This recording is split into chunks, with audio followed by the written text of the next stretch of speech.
llevar algunas otras, aparte de las exantemáticas que hemos llevado, están algunas enfermedades también propias de los niños, y no solamente son exclusivas de los niños, también de adultos, ¿sí? Por ejemplo, las parotiditis. Las parotiditis, también llamadas aquí en Bolivia paperas. Allá en Brasil se las llaman las paperas. No, cachumba que le llaman, ¿no ves? Entonces, esas son las paperas o parotiditis. ¿Qué vacuna protege contra las paperas? B. ¿A qué edad se coloca? No. Año. ¿Ya? Al año. Entonces, y hay refuerzos que se les colocan a los 2 y a los 5, pero la del año es como parte del esquema, ¿no? Bien, entonces, en realidad esta enfermedad que pareciera una enfermedad localizada que afecta solo las paperas, en realidad no es tan así. Resulta ser incluso como una enfermedad multisistémica, porque afecta a varios órganos, por ejemplo, las gónadas, afecta a las gónadas, y es en realidad por lo cual temen los varones enfermar de las parotiditis por la relación con la esterilidad, ¿no ven? Entonces llega a producir esta enfermedad de este tipo, y no solamente a las gónadas, al páncreas también, ¿no? Páncreas. Entonces es una enfermedad contagiosa, aguda, y que se caracteriza por un aumento de volumen de la zona parotidia. Esta es la zona parotidia, ¿cierto? Esta es la zona parotidia.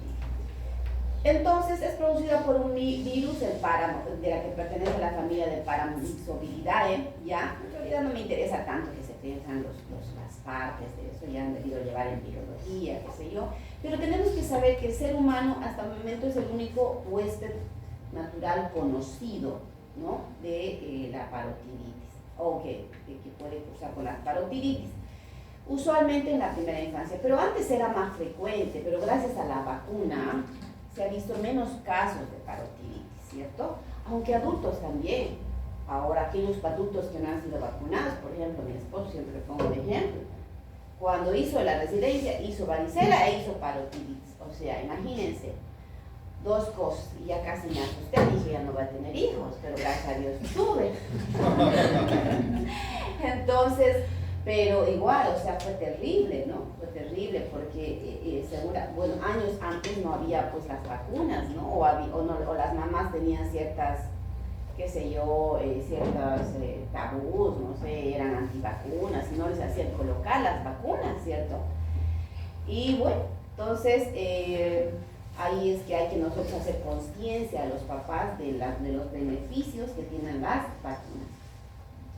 Entonces, ¿por cómo se transmite? Por la saliva, ¿no? A través de las gotitas de las vías respiratorias o por un contacto directo de la saliva. Llega a afectar esta glándula, que es la glándula parotidia, ¿no? Y también las glándulas sublinguales y submaxilares, que son glándulas salivales. Este es el conducto de Stenone, que llega de alguna forma también a inflamarse, ¿cierto? Entonces, esa es la parótida. Entonces, la parótida llega a producir esta inflamación que ven acá, que llega a borrar el ángulo. Nosotros tenemos un ángulo, ¿cierto? El ángulo. Y cuando ustedes vean un niño que aquí cuando se inflama ya está borroso este ángulo, es que probablemente esté con una parotiditis. Hay que hacer un diagnóstico diferencial de las parotiditis, de las adenitis, ¿cierto? Porque las adenitis son inflamación de los ganglios submaxilares o cervicales que llegan a inflamarse aquí, acá o acá. Pero es muy diferente una parotiditis que es acá, ¿sí? Porque muchas veces vienen niños, me dijeron que es una papera, y sin embargo aquí está inflamado. No, aquí en los ganglios usualmente. Entonces, llega a borrarse ese ángulo, es una inflamación bastante dolorosa, que puede ser tanto unilateral o bilateral, ¿ya? Entonces, después de haber un periodo de incubación un tanto largo, de 15 a 21 días, llega este virus a través de las vías de los ganglios linfáticos, llega al torrente circulatorio y ahí afectarse a diferentes órganos, ¿no? Llega a ser multisistémica. Entonces, miren, este es otro caso de un niño con parotiditis, ¿ven? Algunos pueden ser asintomáticos, un poco, más o menos un 20%, pero después la mayoría hace un cuadro agudo. Y hay una fase prodrómica. La fase prodrómica es la cual todavía empieza con cierto malestar, fiebre, cefalea, malestar, pero ya luego empieza a focalizar el cuadro y dificulta la masticación, y hay que evitar precisamente que los pacientes que están con la parotiditis mastiquen todos licuados, líquidos, para que no inflame esa zona.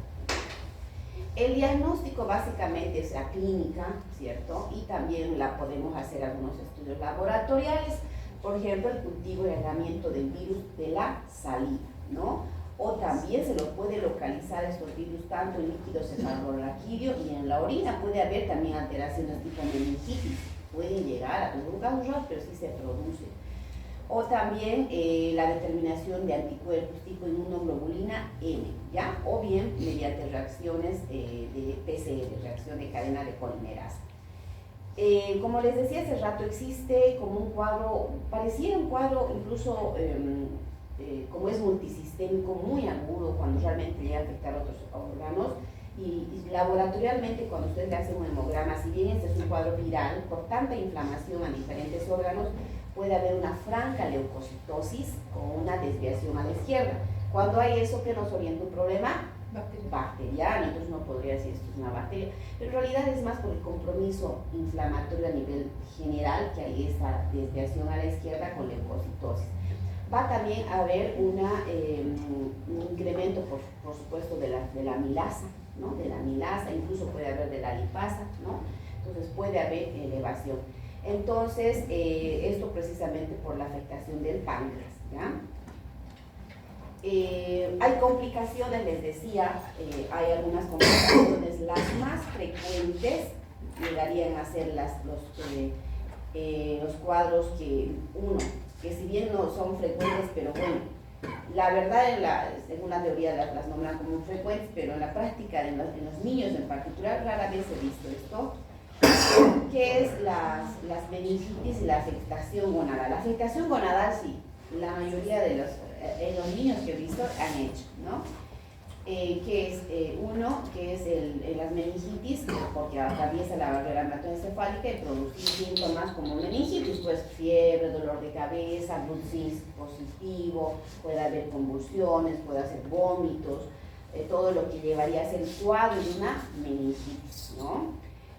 La afectación gonadal afecta a un 30% de los varones, donde existe una tumefacción testicular y una afectación del epidídimo, ¿no? Ya sea uni o bilateral, o sea, podría ser los dos testículos, ¿no? En la afectación. Entonces, a veces es tanto el dolor y la inflamación que el niño no puede caminar.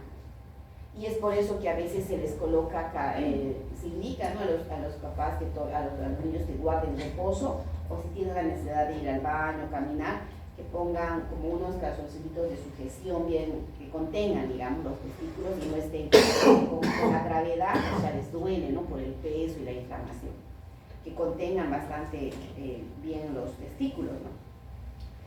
Otras también afecciones con las neuritis, conjuntivitis, neumonías, nefritis, pancreatitis, la trombocitopenia, incluso producir abortos cuando la mujer está embarazada, sobre todo en el primer trimestre, ¿ya? Entonces, todo esto ya hemos hablado, o sea, en realidad llega a afectar todos los sistemas, articulaciones, corazón, puede haber también afectación de los riñones, del páncreas, del hígado, puede afectar ¿cómo se llama? La parotiditis. En realidad no existe un tratamiento específico, no hay, ¿no? Es simplemente medidas sintomáticas, antiinflamatorios, analgésicos, reposo, evitar masticar, evitar comer alimentos muy ácidos, porque como hay comunicación con el conducto de esteno, eso puede limitar también, ¿no? En el momento del sabor, que pueda, si es muy ácido. Y si hay a veces afectación de las articulaciones, están indicados en los años, ¿ya? Esa es la parotiditis. Otra enfermedad en pediatría también frecuente son las hepatitis. De las hepatitis ustedes conocen. ¿Qué tipos de hepatitis conocen? A, B, C, D y estas, ¿no? Todas estas son las hepatitis. La A, la B, la C, la D, la E. Hay diferencias en cuanto a la transmisión, por ejemplo. La A es oral, la B parenteral o sexual, la C también es parenteral o sexual, la D también parenteral sexual y la E es parecida a la A, que es oral, ¿cierto? La incubación va a variar, bueno, eso no es tan relevante, pero sí hay que ver que en cuanto a en pediatría, la más frecuente es la hepatitis A. La A. ¿Por qué? Porque bueno, la B la vamos a también ver ahora por su connotación, porque tiene también una transmisión de tipo vertical, ¿cierto? Por la madre a través del embarazo y parto, ¿no? Entonces, la A, bueno, hablando en general de las hepatitis, dice que es una de las causas más importantes de enfermedad hepática, ¿ya? En los niños, que puede cursar con una enfermedad aguda o crónica. Las hepatitis en general, rara vez produce cirrosis, cáncer y muerte. Entonces, estas enfermedades, bueno, cada una tiene un contexto diferente en cuanto a la epidemiología, en cuanto a la afectación del daño hepático, pero hay un gran porcentaje que son causas asintomáticas o bien con síntomas leves. Por ejemplo, ha venido a la consulta pacientes, ustedes vienen, doctora, lo traigo a mi niño, y sí, ¿qué tiene? No quiere comer, doctora, no quiere comer. Ah, bueno, entonces, y yo lo veo, lo reviso y le parto un hígado grande. Y dos, lo veo sus ojos amarillos, histéricos. Y le pregunto a la mamá, ¿pero no se dio cuenta que está amarillo su ojo? No, me dice, ¿no? Pero no ha tenido ningún síntoma, no, nada, solo que no quiere comer. Y ya está con los ojos amarillos. O sea, no siempre tienen toda la sintomatología, pero sí algunos producen mayor sintomatología, que vamos a ver cuáles son, ¿ya? Entonces, de las hepatitis A, que son las más frecuentes, decíamos que es producida por un virus de tipo RNA, que pertenece al grupo de los picornavirus. La transmisión es fecal, oral. Y como ustedes saben, los niños ni se lavan las manitos, en las guarderías, en los kinders, agarran, van al baño, se limpian y luego van y comen y luego agarran la manito del otro, ¿no? Entonces, es así. Donde hay más hacinamiento de niños es por donde va a haber mayor probabilidad de hepatitis de tipo A. Puede haber también en adultos, puede haber, sí. Y más frecuente, cuanto en países en vías de desarrollo, sobre todo en la primera década de vida, y en los desarrollados puede haber también en la etapa, pero incluso presentarse en la etapa adulta. Existe una excreción viral 1 o 2 semanas antes del inicio de la sintomatología. Qué chistosos, ¿no? ¿Se dan cuenta? Antes que inicie ya pueden ser contagiosos, ya son portadores del virus, ¿cierto? Pueden ser ya constituyéndose en la fase contagiosa. Después de la ictericia, el paciente deja de ser contagioso. Después de la ictericia, deja de ser contagioso. No se conoce el estado portador. La presencia de los anticuerpos contra la hepatitis A da inmunidad de por vida. Existe daño hepático en términos generales. Ahora, excepcionalmente puede llegar a producir insuficiencia hepática fulminante. Puede llegar a producirse.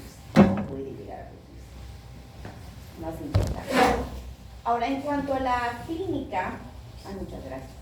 En la clínica existe, dice, como les decía hace rato, un curso asintomático, incluso un curso anistérico.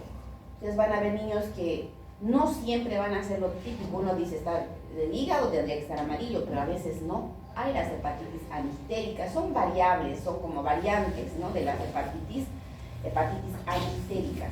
O también son las hepatitis bifásicas, que enferman un tiempo, pasa un tiempo y otra vez son las bifásicas. Son casos raros. Pero en general la clínica, la usual, se divide en tres fases: la prodrómica, la histérica y la convaleciente. Saben que cuando hablamos de pródromos es cuando existe una clínica un tanto inespecífica, que algo tiene, pero algo viene, digamos, ¿no? ¿Por qué? Porque tiene malestar, tiene dolor abdominal, tiene vómitos el niño, ay, no quieren comer, entonces uno ya, algo viene. Y aquí hay que tener mucho cuidado en la fase prodrómica, porque a veces simplemente hay o dolor abdominal, o a veces simplemente hay falta de apetito. ¿Y saben qué es lo que a veces hacen las mamás? Ah, deben ser bichos, o sea, parásitos. Les damos antiparasitarios. Y le dan un montón de antiparasitarios. Las mamás les automedican. Y esos antiparasitarios, ¿dónde se sintetizan? ¿Dónde se metabolizan? ¿Dónde se, no? En el hígado. Pues muchas veces esa saturación de medicamentos puede llegar a complicar la situación cuando realmente es una hepatitis que está viniendo, ¿cierto? Entonces siempre consejo, cuando no tengan un diagnóstico claro, no traten así nomás, por si acaso, ¿cierto? Porque a veces hay niños que así, pacientes que vienen así referidos, doctor, no solamente con la hepatitis, que tienen fiebre, solo fiebre. Ay, ¿qué será? Tal vez está viniendo una gargantita inflamada, por si acaso le daremos un antibiótico. O si no, tiene fiebre, le duele la barriguita, no vaya a ser que venga una infección intestinal, le daremos un antibiótico para la infección intestinal, solo por fiebre y dolor abdominal. ¿Me entienden? Ni siquiera hay un cuadro focalizado. ¿Cuándo voy a decir focalizado? Si yo pienso que hay un cuadro de fiebre, dolor, me duele la garganta, estoy tosiendo, ¿no? Veo la garganta roja con placas purulentas, ganglios inflamados, la edad determinada, o sea, como que coincide para un problema cotidiano, le doy antibiótico. ¿Cierto? Incluso ahí debo considerar si es un lactante menor o lactante mayor. Porque si es un lactante menor, aún así puedo pensar que es un virus, que es más frecuente los virus en un lactante menor. O lo mismo, si yo tengo una fiebre, dolor abdominal, pero si no tengo todavía, ¿qué puede ser fiebre? Todo puede ser una hepatitis, puede ser una infección urinaria, puede ser un inicio de una gastroenteritis, ¿sí? Puede ser hasta un problema mayor de una apendicitis, uno no sabe, ¿no?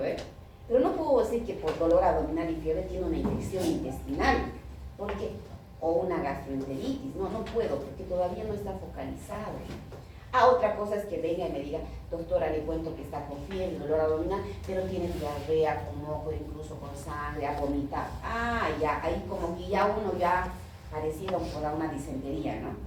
Uno podría indicar un antibiótico. Pero ahí tengan mucho cuidado en pediatría, ¿sí? Bueno, y en general yo pienso que no hay que tratar lo que no se ve todavía o lo que no se tiene claro todavía, ¿sí?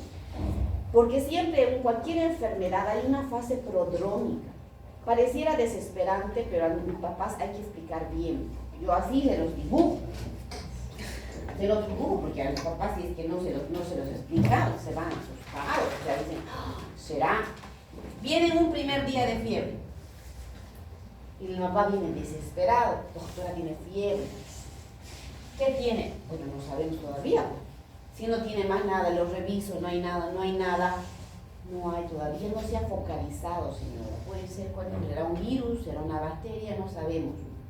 Pero señora, si es un pequeño, del 100% de las infecciones virales, le cuento que casi un 70% más son virus en niños en la etapa de los lactantes escolares. Entonces tengamos paciencia, hay que ver cómo está mañana, pasado, medidas sintomáticas, por favor, ¿no? Pero le cuento que los virus, señora, usualmente llegan a producir 3 días de fiebre, los más comunes, y luego se autolimitan.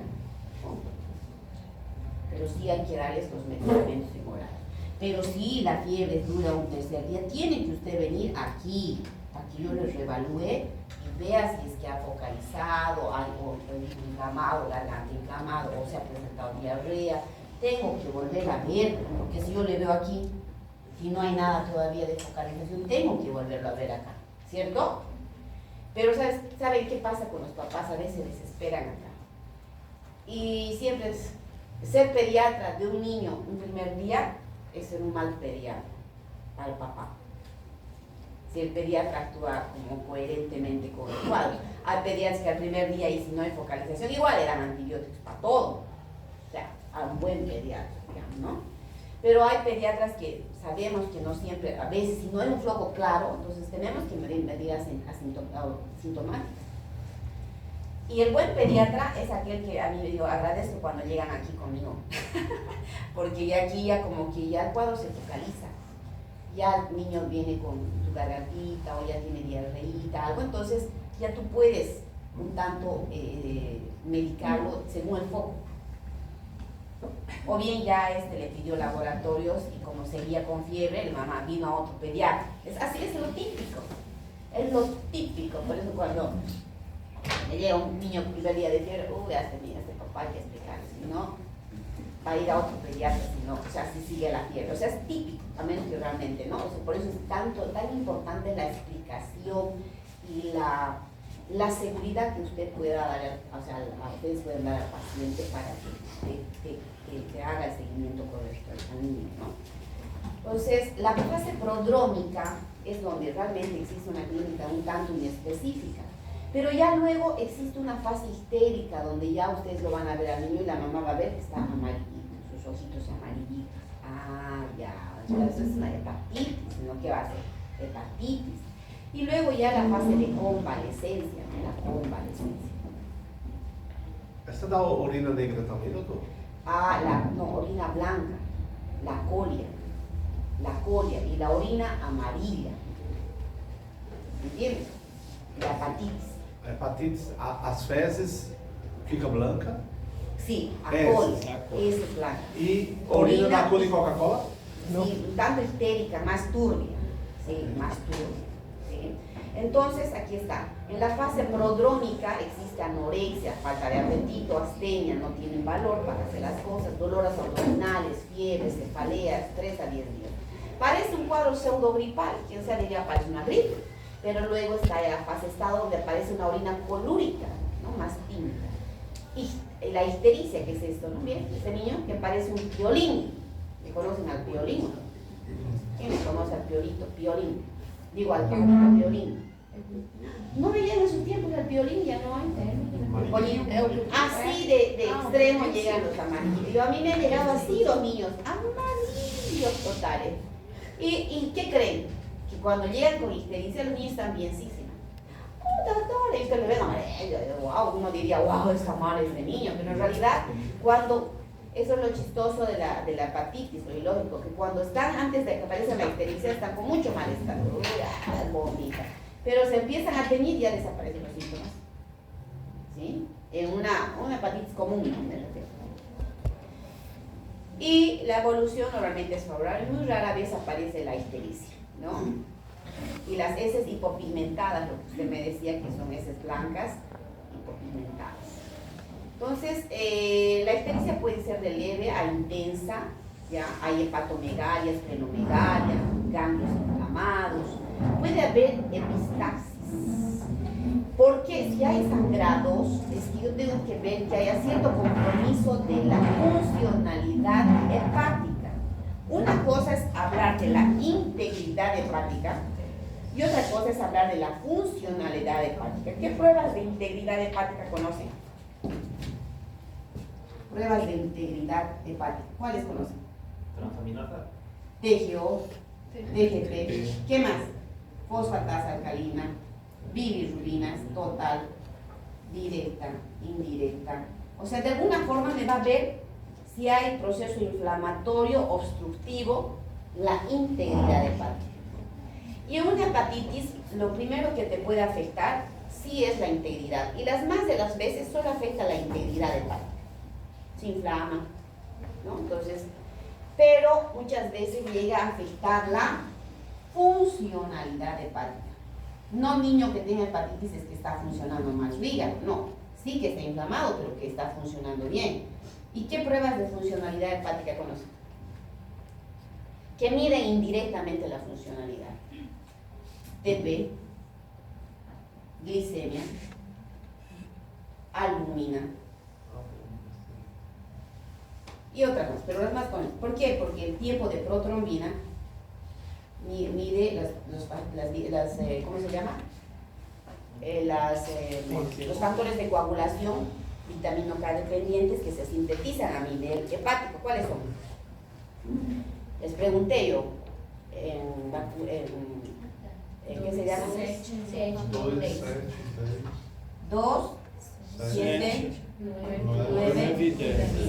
Entonces, todas más o menos estas se llegan a sintetizar ¿a dónde? En el hígado. Entonces, si es que está mal el hígado, no se forman bien, entonces existe alteración del tiempo de protonina y existe sangrado, ¿cierto? No son por las plaquetas, sino porque los factores de coagulación que sintetizan a nivel hepático no se forman. La glicemia, ¿dónde se sintetiza la glucosa? En páncreas. Parte del hígado. Sí. Entonces, por eso estos niños pueden hacer. ¿Y por qué creen que les dan dextrotón, glucosamina? ¿Han visto que les dan normalmente? Aunque no hay una teoría cierta de su uso, pero les dan, ¿no? Y albúmina, ¿dónde se sintetiza? También. ¿Ve? Entonces, y a otras proteínas, la proteína C reactiva, ¿dónde se sintetiza? En el hígado. Entonces, son marcadores como indirectos de la funcionalidad hepática. Entonces, estos niños empiezan a sangrar. Puede ser un signo de mal pronóstico, ¿no? De la funcionalidad hepática. Por supuesto, va a haber malipopenia, malipocitosis. Entonces, en una primera instancia, por ejemplo, normalmente cuando yo tengo un niño de dolor abdominal, no le pido todo esto. Por ejemplo, el primer día de fiebre, digamos, segundo día viene y me dice, me duele la panza, fiebre, y quiero ver si por ahí es el hígado, le pido solo transaminasas. Porque no tengo alteración todavía de que piensa en una funcionalidad y eso no es al instante. Incluso tampoco le pido bilirrubinas porque no lo estoy viendo amarillo, ¿qué voy a ver? Entonces primero veo transaminasas. Salen altas, ya. Le haré su control después de todo, ¿no? De todo para ver si realmente. Porque si me eleva, lo primero que se eleva, se altera en un problema hepático son las transaminasas. Entonces recién luego lo voy haciendo todo lo que es los exámenes de estos más la serología para la hepatitis, ¿no? Le haré serología para hepatitis A, así, sobre el hecho de B, ¿ok? Entonces, la coluria y acolia desaparecen de 3 a 10 días, después la ictericia entre 3 a 4 semanas. La mayoría de las hepatitis A cursa sin complicaciones. Normalmente la hepatitis A no se acompaña de enfermedad crónica de hígado, ¿ya? Puede haber casos de hepatitis A fulminante, 1 de cada 1000. La supervivencia de la hepatitis A es un 40%, en cambio de la B es un 17%. Entonces aquí vemos que la oxalacética y la pirúvica están muy elevadas, las fosfatasa alcalina también, las bilirrubinas por supuesto, pero sobre todo a predominio de la direl. La serología hay que pedir por supuesto IgM y IgG. IgM significa reciente, IgG pasado, ¿no? Esto es esa. Leucopenia, neutropenia, linfopenia o también puede haber linfocitosis relativo, pero normalmente más como orientando a su proceso viral. No hay un tratamiento específico, normalmente es sintomático, reposo, observación, hidratación cuando se requiere, porque normalmente el niño es la complicación más frecuente, podríamos decir, la deshidratación, porque no come y vomita, ¿no? No come o vomita, entonces hay que poner muchas veces hidratarlos, ¿no? en el hospital. ¿Cuál es la vacuna para la hepatitis A? La Vaccin 80 en niños y en adultos, la Vaccin 160, que es la vacuna para la hepatitis que hay que vacunar. En otros países es como parte del esquema, aquí en Bolivia no es parte del esquema. Entonces cuando el paciente viene a la consulta, bueno, nuestra obligación orientarles de que sí hay la vacuna y que la compren, ¿no? Entonces hay que vacunarse. En cuanto a la B, ¿no? La hepatitis B causa un amplio espectro de enfermedades, desde causas asintomáticos hasta producir hepatitis fulminante, ¿ya? Es producido por un virus de DNA, pertenece a la familia de hepatnavirus, que tiene un antígeno en core y otro de superficie. En los menores de 1 año, cuando se presentan en menores de 1 año, normalmente 10% van a la cronicidad. En los que se presentan en la etapa de los 2 a 5 años, un 50% van a la cronicidad. De estos casos crónicos, 1/3 pueden hacer hepatitis crónica, cirrosis o carcinoma. ¿no? La hepatitis, ¿cómo se transmite? A través de fluidos corporales, el semen, fluidos vaginales, vómitos, saliva, ¿no? Y puede haber un reservorio de infección y ser portador crónico. Grupos de riesgo: recién nacidos con madres con hepatitis B, múltiples parejas sexuales, drogadictos, homosexuales, diálisis, transfusiones sanguíneas. Todo eso lo hace como que el uso de agujas y todo, ¿no? Entonces lo hace frecuente. De aquí lo más importante, el periodo de incubación es bastante largo, 120 promedio. En cuanto a la hepatitis B, es similar a la A, sin embargo puede acompañarse con problemas de dolores articulares, o sea, las artalgias, exantemas en la piel, acrodermatitis papulares, o sea, como con problemas de piel más. Las transaminasas son más altas a partir de la 8ª semana. Puede llegarse a producir a nivel histológico necrosis del hepatocito, ¿no? Con hiperplasia de las células Kupffer, y producir unos núcleos los núcleos de los hepatocitos verse así como un vidrio esmerilado desde el punto de vista histológico, ¿no? Estamos hablando. Entonces, existe mayor riesgo de hepatitis fulminante en la hepatitis B, ¿ok? Por una necrosis masiva, llega a producir una insuficiencia hepática, pueden llegar a producir una encefalopatía, una coagulopatía con problemas de edema cerebral, muerte. Tratamiento básicamente de sostén, se han hecho experimentos con algunos medicamentos tipo interferón, aciclovir, interleuquinas, entre otros, ¿ya? Y bueno, también aquí tenemos que hablar de las vacunas. En nuestro esquema de vacunas habíamos indicado en qué meses se da la hepatitis B, en la que se da a los 2, 4, 6 meses, pentavalente, ¿no? ¿Cierto? Ahí está. Y a los recién nacidos que también se debería colocar, ¿no? Está dentro del esquema del carnet de vacunas también de allá, de Brasil. Esto en cuanto a hepatitis B. Bueno, hablando ya de otros virus, que son el dengue, cara de dengue. ¿Se acuerdan del cara de dengue? No se acuerdan de ese lema del cara de dengue. Nadie. Tradicional de Santa Cruz. Bueno, porque bueno, Santa Cruz es una zona endémica, ¿no? Brasil también. ¿No? Sí. Entonces, es una enfermedad viral, endemoepidémica, transmitida por la picadura del mosquito Aedes aegypti. El agente del virus del dengue posee 4 serotipos: el D1, D2, D3 y el D4. Un periodo de incubación de 7 días. Aquí es importante conocer los conceptos. Cuando hablamos de caso probable, cuando hablamos de caso confirmado, cuando hablamos de caso con signos de alarma y sin signos de alarma. Eso es importante cuando ustedes se topan en la consulta con algún paciente. Por ejemplo, caso probable sin signos de alarma, porque hay algunos signos que nosotros como médicos tenemos que estar alertas. Puede complicar la vida del paciente, Entonces, estos casos probables sin signos de alarma son, significa, yo debo pensar en un paciente que tiene un probable dengue. ¿Cuál? Persona que tiene fiebre, hasta una fiebre que dura hasta una semana incluso, que presenta en los últimos 14 días que haya estado presente en una zona de transmisión del dengue, como estamos acá en Bolivia o en Brasil, ejemplo, ¿no? Entonces, tengo que sospechar que este paciente tenga dengue, pero que además se acompañe de 2 de los siguientes criterios: artralgia, ¿no? Mialgia, cefalea, dolor retroocular, dolor lumbar o rash. Entonces yo digo, este paciente probablemente tenga dengue. Ese es caso probable. Y caso probable, ese es caso probable pero sin signos de alarma.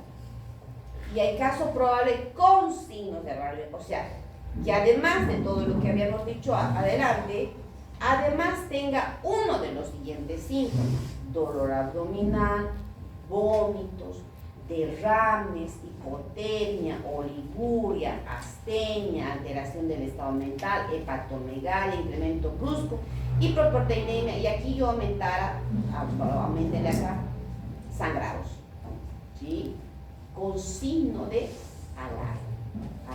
Bueno, entonces este niño o este paciente tiene un probable dengue con signo de alarma. Entonces ahí ya es diferente el manejo cuando ustedes se presentan con esto.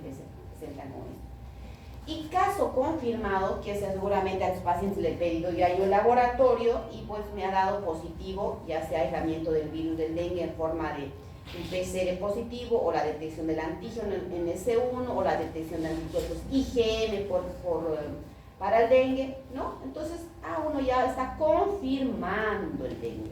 Pero también puedo confirmar por nexo. ¿Qué significa? Que si yo tengo un familiar que hizo dengue confirmado por laboratorio y yo he estado en contacto con él y presento síntoma similar, entonces también soy un caso confirmado por nexo. Ya no tengo que hacer el laboratorio, o sea, ¿para qué si esté igualado? ¿No? ¿Para qué hacer a toda la familia? O sea, no, si hay en la familia, entonces es un caso confirmado por nexo, ¿sí? Esos son conceptos que lo tienen que saber manejar. La clínica va a ser variable, de una fiebre intensa. En niños la característica es dolor abdominal y diarreas, ¿ya? Puede haber cuadros rara vez asintomáticos, pero normalmente existe una afectación de varios órganos del sistema. En cuanto a las fases, hay la febril, la crítica y la recuperación. La febril 2 a 7 días con cefalea, dolor articular, y se asocia a la fase de la epidemia, y luego la crítica, donde cae la fiebre. Ahorita vamos a ver un cuadro donde más o menos lo van a chequear. Y pareciera que la mamá se alegra y dice, ay, qué lindo, doctor, ha bajado la fiebre, pero es la fase más crítica. Es la fase más crítica donde existen algunos cambios laboratoriales y aún fisiopatológicos que llegan a producir muchas veces estados de shock. Y luego pasa la fase de la recuperación. Miren, este cuadrito es muy bonito. En la primera fase de la epidemia en sí, donde existe un 40 grados de temperatura, 1, 2, 3 días, puede haber malestar, mialgias, artralgias, donde la mamá se alarma un montón, ¿no? Pero luego cae la fiebre.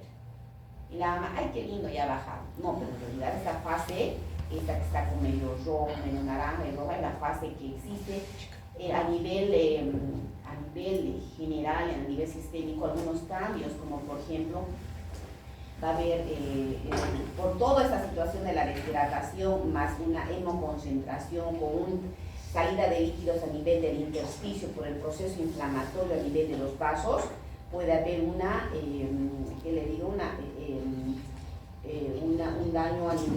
bajada del hematocrito, entonces, y también va a haber alteraciones a nivel sanguíneo, como que las plaquetas bajan.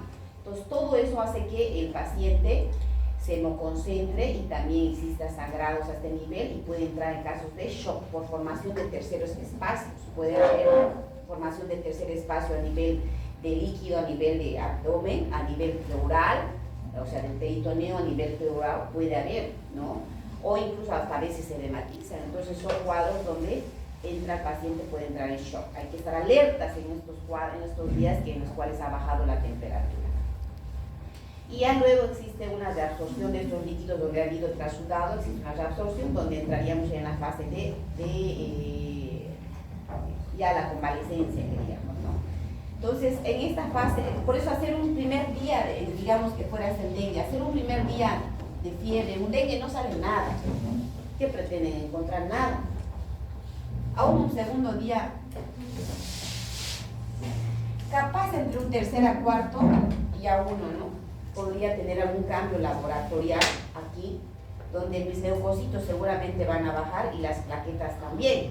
Pues uno dirá, parece un dengue, ¿no? Y si es así, yo tengo que hacer controles periódicos de su laboratorio para ver si está bajando mucho las plaquetas, ¿cierto? Entonces, esa es. Y bueno, la serología normalmente se pide a partir del sexto al séptimo día, no sale positivo antes, ¿no? Y a veces, pero confirmaremos el dengue, dicen las mamás, pero no, se hace la confirmación a partir del sexto al séptimo día, recién señora, tenga paciencia, ¿no? ¿Entiendes? Así hay que explicar. Entonces, habíamos dicho dengue sin signos, con signos, y también hay un dengue grave, donde en el dengue grave ya existe un estado de shock, donde existe todos estos cambios que les decía de hemoconcentración, trasudado, a nivel tisular, entonces puede entrar en shock, o sangrados, ¿no? En este caso hay que evitar siempre los AINES, por eso nuestros pacientes con dengue, ¿ok? Y la afectación de diferentes órganos. Bueno, esto es básicamente lo mismo que hemos visto hace rato, pero como un resumen, ¿no? Aquí van a ver sin signos, con signos, donde en el dengue grave va a haber escapes de líquido, de fluidos, hemorragias y daños de órganos. En los signos sin signos de alarma, ya hemos dicho ya hace rato cuándo vamos a pensar y cuándo vamos a pensar con signos de alarma, y cuándo en el dengue grave, donde va a haber shock, de hemorragias, ¿no? Y ahí sí, aquí, como va a haber daños de órganos, va a haber alteraciones de las transaminasas, alteración del estado del sensorio, de conciencia, ¿no? Alteraciones del TP, fibrinógeno alterado. En el manejo, cuando sin signos de alarma, simplemente puede ser manejado en casa, con líquidos, ¿no? Sueros de regatación, paracetamol, evitar AINES, siempre orientar a la mamá si se va a casa, señora, si su paciente, su hijito tiene sangrado, dolor abdominal, vómitos, trastornos del sensorio, volver. Evitar AINES e o paracetamol é o quê? É o único AINES que pode, é paracetamol. Então, mas evitar AINES, não é? Não? O único AINES é paracetamol que pode, não é isso? Ah, claro. Doutora, El metamizol también se metamizol. utiliza. É. Metamizol. O AINES é perigoso, não é esse vírus? No. Não, mucho no, doutora. Se indica. Usa. Ha habido mucha, como te digo, controversia con eso del uso del metamizol, pero se ha visto que no, se puede indicar cuando son fiebres altas el metamizol sin problema, ¿ya? Porque estos pacientes hacen fiebres realmente altas. Ay, no, ni con paracetamol, hermano. No, no. Hay que pincharles un metamizol porque son fiebres altísimas. É verdade. Altísimas. El dengue con signos de alarma, bueno, se supone que tienen que ser hospitalizados, ¿no? Para control de líquidos, administrar cargas. ¿Se acuerdan que hablábamos de líquidos de mantenimiento y líquidos de reposición? Aquí hay que hacer reposiciones de líquidos, solución, puede ser solución fisiológica, Ringer, de acuerdo al cuadro. 10 ml por kilo en una hora. Si le digo 10 ml por kilo y mi paciente pesa 10, ¿cuánto le voy a dar? 10 vezes 10. 10 vezes 10, sim. 100. Pásele, enfermera, por eso yo les enseño para que se ubiquen. Enfermera, pásele solución fisiológica, 100 ml en una hora. Eso está reponiendo rápido porque está deshidratado. ¿Sí? Listo, la enfermera va a poner un suero fisiológico y le va a hidratar, le va a poner 100 ml de solución fisiológica en una hora. Eso está reponiendo. Y luego hay que ir, podemos poner 2 o 3 cargas, ¿sí? Y luego ya si se hidrata, ya mantenimiento. Y cuando es un dengue grave ya se puede utilizar más, hasta 20 ml en 15 minutos, rápido, más rápido, por favor, 20 por kilo. 20, 10 pesa 10, 200 ml rápido, en 15 minutos, casi un poco más a chorro, va a entrar el suero. Los 200 ml va a entrar casi a chorro, en 15 minutos rápido, ¿cierto? El paciente pues está choqueado, ¿no? Cuando ya vean esto por kilo, ustedes ya tienen que, ¿cuánto? ¿No? Ya sí, porque ya saben. Se puede administrar hasta 3 bolos si no hay respuesta. Y luego ya utilizar soluciones coloideas, pero normalmente a veces responden, o hasta soporte transfusional si fuera necesario. Zika. Zika es otra enfermedad también producida por el clavivirus, también la LSH como vector, periodo de 3 a 14 días, pero los síntomas son un poquito más leves. Fiebre, conjuntivitis, dolor muscular, cefalea, malestar, pero aquí como que esto lo ha relacionado y se ha tenido su connotación con la relación de la microcefalia y el embarazo, ¿cierto? Algunos cuadros como Guillain-Barré, neuropatías han sido relacionadas también con el cuadro de Zika. O que seria rash? Rash Ou seja, es el eritema. Se ven que en el dengue y en el Zika se producen como un eritema, como un puntillado rojizo en la piel, ¿cierto? Sí. Es como cuando te aparece una alergia y te parece como un sarpullido. Sí. Ese es el rash. Ese es el rash que decimos. Chikungunya es otro cuadro, virus de la chikungunya, A pior de todas. togabilidad, ¿ah? Tragédia. Burn Aedes. Passei 4 anos doente disso. ¿Así? ¿Cómo? ¿Usted tuvo? 4 anos, doutor. Eu tive na primeira cepa aqui de América Latina, Aham. quando aconteceu a 2014, quando teve a Copa do Mundo em Brasil. E aí fui logo o primeiro. Passei 4 anos enfermo. Mira, usted ha sido entonces. Premiado. Fui premiado. Ah, Fui Dios. premiação logo com o primeiro. A principal diferença, doutora, qual é das índices de Acá, anatomía? Por ejemplo, del Zika ya hemos dicho más o menos. Es un cuadro leve, ¿no? Hemos un cuadro leve y su afectación con la microcefalia, ¿cierto? Certo. De la chikungunya, la aparición súbita de fiebre, generalmente acompañado de dolores articulares. Es como que Artísimo. parece el paciente que haya sido golpeado. Sim. Golpeado básicamente, es una diferencia del otro, ¿sí? Entonces, eso sería una diferenciación bien, importante con el dengue y la chikungunya. El rash también se puede presentar, cefalea, malestar, pero que dura pocos días o semanas, pero sí estos dolores articulares se han visto que pueden persistir meses, ahí está, ejemplo, Lo que anos dele. 4 anos. 4 anos. 4 años. ¿Y cuántos días? Não sei. 365, 4. Se há esse esforço físico, pior. Imagínense, o sea, usted, su excusa, no quería hacer nada. Não, fazia tudo. Por isso que não me quedava bem. Bueno. Até para namorar, doutor. Se namora, arranjava. Ah, pobre su novio. Lá. O sea, que simplemente fue una excusa, tal vez. Isso, 2 hijos nesse Arranjava, período. doutora. Pero ¿cómo? 2 hijos, Puede foi ser. nesse período. Puede ser. Se, assim, fez 2. Bueno, otra enfermedad es la polio, ¿ya? La polio.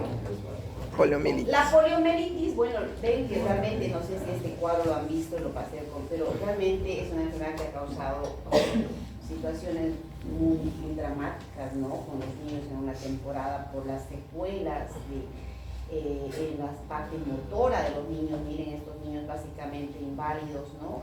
Con unas muletitas por la afectación. ¿Todo por qué? Pues como no, la ciencia, gracias a la vacuna, se ha visto básicamente en varias regiones la erradicación de esta poliomielitis, en algunas regiones, ¿no? Entonces, pertenece a la familia Picornaviridae. Existen 3 serotipos, el B1, B2 y el B3. Este virus en heces desde más de 2 semanas ante la enfermedad, o sea, puede permanecer me dice, hasta, como dice aquí, desde más de 2 semanas hasta 5 semanas tras el inicio de los síntomas. O sea, antes incluso este paciente puede llegar a diseminar a través de las heces, ¿no? Antes incluso que aparezca la clínica, hasta 5 semanas tras el inicio de los síntomas. Entonces, como en la hepatitis, ¿no? Capaz ni siquiera tiene síntomas, pero ya existe siendo como que eliminador de estos virus a través de las heces. El ser humano es el único reservorio conocido de este virus. Se transmite, puede ser por transmisión fecal oral a través de las partículas aéreas. El paciente ingresa, este virus ingresa a través del sistema digestivo, existe una replicación en las células de la mucosa intestinal, luego atraviesa los ganglios regionales, llega a través de los ganglios a la vía hemática, de la vía hemática atraviesa al sistema reticuloendotelial, a la grasa parda y luego al músculo. Es más o menos así como llega a los músculos, y bueno, de los músculos, porque existe ya la conexión con las neuronas, al sistema nervioso. Entonces, esa es más o menos la forma de cómo va a llegar al sistema nervioso este virus. Este virus, de esto, lo más importante, bueno, que tiene un neurotropismo similar. Bueno, esto estamos hablando un poquito de la poliomielitis y asociada a la vacuna. La vacuna vía oral se asoció muchas veces a estos cuadros de la poliomielitis, pero son casos excepcionales, de 1 por cada 1.400.000 dosis administradas, no la vía de la vacuna. ¿Cuál es la vacuna oral? Hay pregunta de examen. Poliomielitis. ¿Pero cuál fue la vacuna oral? ¿La Sabin o la SAB? A Sabin. Sabin. Pues se ha asociado a esta vacuna pero son casos raros. Por eso es que ahora la primera, pero sobre todo en la primera dosis administrada, por eso es que se ha visto ahora administrar la vacuna intramuscular en la primera dosis para evitar este riesgo, esta posibilidad, ¿ya? En cuanto a las manifestaciones, existe tres tipos de manifestaciones básicamente: la abortiva, la no paralítica y la paralítica. Ya, esos son los tipos de manifestaciones de un periodo de incubación de 7 acá, puede haber un intervalo de 25 a 35 días. La abortiva, que es como que, como dice su nombre, básicamente no llega a ser como una polio en sí, pero pareciera un síndrome pseudogripal, malestar, cefalea, puede haber dolores musculares, cierta debilidad, pero hasta ahí abortiva, hasta ahí llegó, digamos, ¿no? En cambio, la poliomielitis no paralítica, o sea, en realidad no tiene síntomas nada de musculares y de paralíticos, pero sí llega a afectar el sistema nervioso, produciendo una meningitis, todo lo que es meningitis, vómito, cefalea, Kerner, Brusinski, ¿qué más? Abombamiento de las fontanelas, ¿no? Típico de una meningitis, donde incluso puede haber alteraciones del sistema vegetativo, de la vejiga, de la orina, de los esfínteres, ¿no? Entonces, pero afecta al sistema nervioso, pero no produce parálisis. En cambio, hay la paralítica, que es la que, wow, hemos visto estos casos, donde llega a afectar a nivel espinal, vulvar o la polioencefalitis.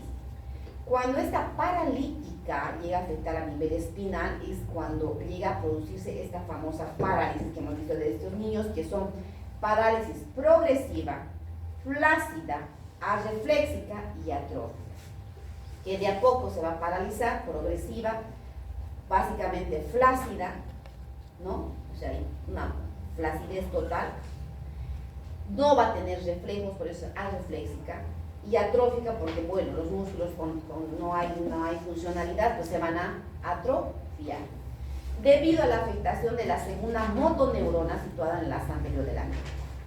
Entonces, de estas puede haber una fase de recuperación, dice un 25% se recupera, el 25% hace atrofia muscular y el 50% con secuelas importantes, un gran porcentaje. En cambio, de la paralítica hay la que tiene la afectación también a nivel vulvar. Ustedes saben que a nivel del vulvo, que están los centros importantes, respiratorios, ¿cierto? Entonces, y también están ahí los pares craneales, entonces va a haber disfagia, ausencia de tos, dificultad respiratoria, trastornos de la regulación térmica, ¿no? Imagínense. Y la polioencefalitis, donde va a afectar el encéfalo, igual que la otra, convulsiones, irritabilidad, desorientación, somnolencia, ¿no? Porque va a afectar todo lo que es el encéfalo. Entonces, o sea, la más mortal, si bien la que produce más secuelas será la paralítica, ¿no? Pero la más mortal, ¿cuál es? Vulvar. La vulvar, ¿no? La vulvar, imagínense, ya afecta, eso ya deja de respirar y todo. Doutor, pode venir mista de problemas de mente e parada. Porque están los pares craneales, claro. Sim. Haber. Eu conheço um senhor que ficou assim. Sí, sí. Problema mental y a paralisia. Todo. Bueno, por la afectación del polioencéfalo puede haber, ¿no? Toda esta afectación. Achei que você ia falar assim. Pero qué? Entonces, en cuanto a la historia, sigamos, vamos a distraer.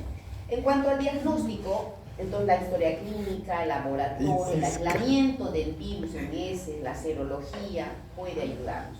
Un diagnóstico diferencial es Guillain-Barré. Uy, eso del Guillain-Barré, cosa seria. Mi hermano es pediatra, Guareco, también en Argentina. Salió un médico. Estaba haciendo el internado. Oiga, él era futbolista, o sea, aquel típico chico bien activo de moto, fútbol, ¿no? Haciendo internado y le dio Guillain-Barré. Bueno, de un día para otro, ¡pah!, paralizado total. Terrible, gracias a Dios no le afectó el sistema vulvar. Pero, ¿qué le digo?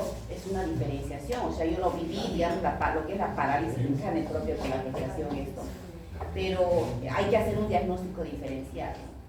Gracias a Dios, mi hermano, para que no se alarmen, o sea, ya se recuperó en el año de 1 año, 2 años, ya su ataque no sé, ahora ya hizo luego la especialidad, ¿no? Y todo, no le costó, gracias a que se animó y hizo la especialidad, aún así con sus secuelas en una etapa principal de la parte motora, pero ahí hizo la especialidad. Pero bueno, hablando de lo que es la polio, es un diagnóstico diferencial de Guillain-Barré, la mielitis transversa, la neuritis traumática, o algunos virus que producen también este tipo de parálisis. Y bueno, acá en cuanto a la polio, complicaciones, entre 2 a 5 pacientes pueden llegar a producir. La mortalidad en realidad llega a ser una del pronóstico peor, digamos, en estos niños, ¿ya? Miren las secuelas. Terrible, ¿no? En el tratamiento se ha visto medidas, o sea, se ha utilizado en realidad, ¿no? Como algunos antivirales, medidas de soporte, dependiendo del caso, si por ahí es una poliomielitis abortiva, simplemente analgésicos y reposo, si es una poliomielitis de fase paralítica, analgesia, si es una fase paralítica ya analgésicos, fisioterapia, en la parte vulvar controlar las vías aéreas, ¿no? Estará en terapia intensiva si hay afectación de una poliomielitis vulvar. ¿Cuáles son las vacunas? De los 2, 4, 6 meses al año y medio y a los 4 años de la polio, ¿no? La intramuscular, Salk, Sabin, Salk, y luego está la Sabin, ¿no? O sea, intramuscular, oral, intramuscular, oral y oral. Así está ahora, ¿no? Actualmente en Bolivia. Creo que vamos a quedar ahí, COVID lo vamos a dejar para la siguiente semana, ¿ya? Es lo último de este caso.